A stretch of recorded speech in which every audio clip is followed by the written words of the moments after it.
Hi everyone and welcome to this week's video. This week we're going to be talking about pinching out snapdragons. So before we have had a look at pinching out other types of flowers. We've had a look at dahlias, we've had a look at sweet peas, and we've had a look at cosmos flowers. And today we're going to be having a closer look at snapdragons and pinching them out for more flowers.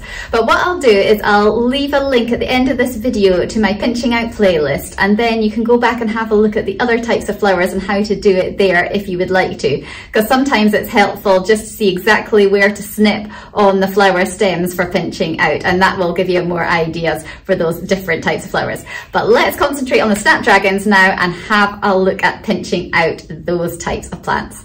So what is pinching out? Pinching out is where you remove a part of the top growth of your seedling plant, and by doing that it makes the plant produce side branches which will then produce more flowers for you. So it does seem quite brutal to do this to your plants. I'll show you in a minute, because you're removing all that lovely new top growth that you've been carefully growing for the last few weeks since you germinated your seeds. But by doing it, you are going to create a lot more flowers. So let's have a look in a little bit more detail about what to do. So here we are, this is my snapdragons in my cell tray, and I've grown these from seed and they're growing away quite happily here, but they're starting to get on the taller leggy stage. So you can see here that they're starting to get a little bit tall and a bit leggy, and there's definitely no side growth really going on there. So this is the time to pinch them out. What you're looking for is having a good few pairs of true leaves on them. So I can see there that I've got 1 pair, 2 pair, 3 pair, 4 pair, and even 5th one's coming here. And what we're going to do is we're just going to count up 2 pairs, and we are going to then take our cutting above that. And that will create a really nice bushy plant. So you just need a pair of snips, and you can just take a cutting just there. You can see that there. 1 pair of leaves, 2 pairs of leaves, and then snip there, and then remove that section. Don't worry if you don't have a pair of snips, because you can just use your fingers for this. So just count up the 2 pairs of leaves, and just above there, just pinch with your finger and away it comes. And that works just as well. You can see there the little 2 leaves that are going to start branching out on either side.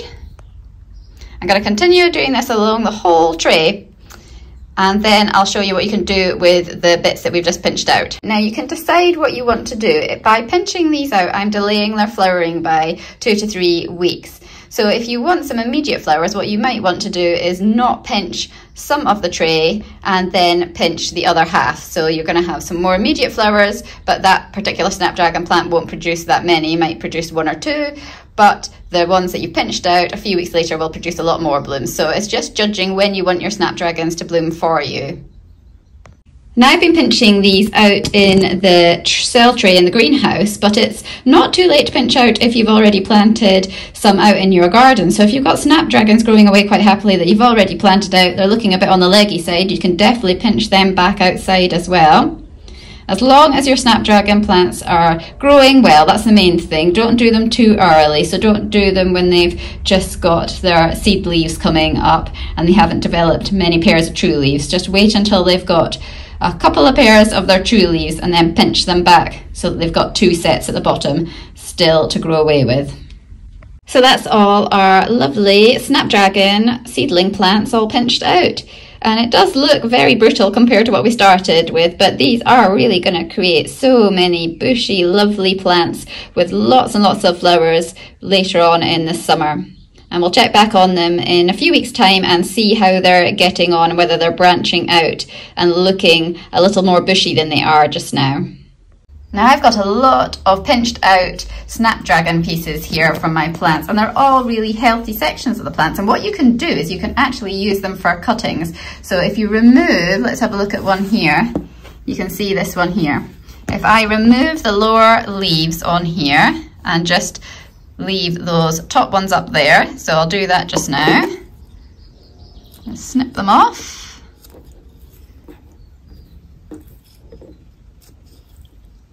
So with a cutting, you don't want to leave too many leaves on it for losing evaporation of water through the leaves. And we've got a nice section there, and I will make sure I do a nice clean cut. There we are. And I'm gonna just dip mine into some rooting hormone, which is optional. You can pick this up at many garden centres and hardware stores, and it'll last you for absolutely ages because there's so much in a little bottle and you don't really need any at all. So here I have just filled a plant pot with some nice gritty compost that's nice and moist so the cuttings will take. I'm just going to use my skewer here to make a little incision in my compost, and then I am going to take my cutting out of the rooting hormone, knock off the excess, and I am going to pop it into its hole here and just secure it in. And then I'm going to do the same around the edges with a few more of my little offcuts from pinching out. Once you've got all your little Snapdragon cuttings into their pot, then you can put a plastic bag over the top and secure with a rubber band to maintain its humidity, or you can pop them into a seed tray, like over here, with a plastic dome on the top. You can pop that in there, pop that over the top, and that'll maintain humidity while the cuttings are taking. And you just need to make sure that they're not drying out. You can just add a little bit of water from a fine rose watering can if the soil is starting to dry out, and they should take within a couple of weeks, 3 to 4 maybe at the most, depending on how the conditions are in your greenhouse or your home where you've put them. And I'm just going to pop mine in my hydropod here because that is a nice quick way for me to produce new plants too. So although you seem to have been really brutal here with our Snapdragons and they don't look gnarly what they did a minute ago, you're actually creating really bushy plants here which have loads and loads of flowers, and you're actually doubling your number of plants by creating some cuttings from what you had. So it's a win-win really. Lots of new plants and lots of lovely flowers as well. So pinching out is definitely well worth doing. I hope you found this week's video helpful and it showed you a new way to create much more flowers from your Snapdragon plants, and maybe get some bonus plants too. We're going to check back on these over the next few weeks, see if they're looking a little bit less leggy, more bushy and ready to plant out in the garden, so that we'll get lots of lovely Snapdragon flowers later on in the summer.